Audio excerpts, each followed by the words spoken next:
La Minute Emploi Formation de l'AFT Transport et Logistique. Nous retrouvons comme toutes les semaines Thomas Huguin, directeur du département de l'action professionnelle à l'AFT. Bonjour Thomas. Bonjour Franck. Nous allons parler d'un sujet fondamental, il faut favoriser l'embauche en CDI. Oui, en tout cas c'est ce qu'on pense, c'est parce que veulent toujours les salariés, puisqu'aujourd'hui on a la flexibilité au travail, mais il y a quand même quelques avantages au CDI. Tout d'abord, il offre une stabilité et de la sécurité, que ce soit pour l'employeur ou pour le salarié.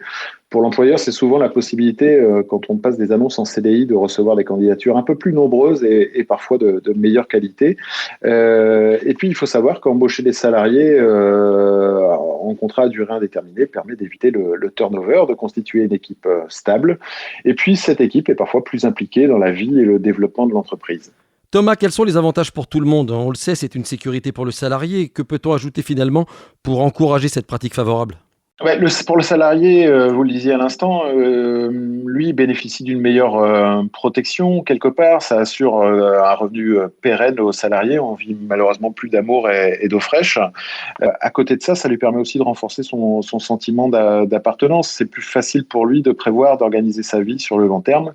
Et puis notamment lorsqu'il s'agit de réaliser des investissements et parfois pour les jeunes qui veulent se lancer dans la vie et qui pensent à des achats immobiliers, le CDI c'est quand même plus facile pour avoir un prêt bancaire. Et puis, il faut savoir que les modalités essentielles du contrat de travail, elles ne peuvent pas être modifiées de manière unilatérale. Donc, le cadre est fixé dès le départ et ça permet de se projeter, même s'il est possible après de prévoir des évolutions professionnelles, bien évidemment. Mettons-nous du côté de l'employeur, CDD, CDI, à quoi doit-on faire attention ? CDI pour l'employeur, je dirais que il faut surtout être sûr du plan de charge. Voilà, l'obligation de conserver le salarié en poste, ça veut dire que il faut avoir une bonne visibilité sur son activité. Voilà, pas de difficulté économique ou un plan de charge, on va dire, qui est constant.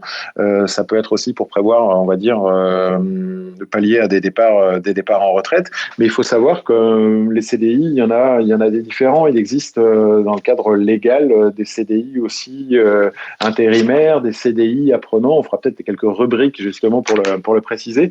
Mais il y a différents types de CDI. En tout cas, c'est une sécurité pour les uns et les autres, si tant est que l'entreprise ait vraiment un plan de charge qui soit constant. Si jamais c'était pas le cas, parfois il peut y avoir aussi recours à des CDD ou aussi travailler avec un freelance pour des missions ponctuelles qui permettent de tester des projets sur le court terme, d'aller vite sur certains sujets, de toucher des talents parfois inaccessibles, d'avoir un expert et puis parfois de renouveler les pratiques en interne. En tout cas, on milite aujourd'hui pour attirer des jeunes et des moins jeunes de passer ces offres en CDI si tant est qu'on ait le plan de charge suffisant derrière. C'est bien entendu. Merci Thomas. À la semaine prochaine. RSC, la radio du transport et de la logistique.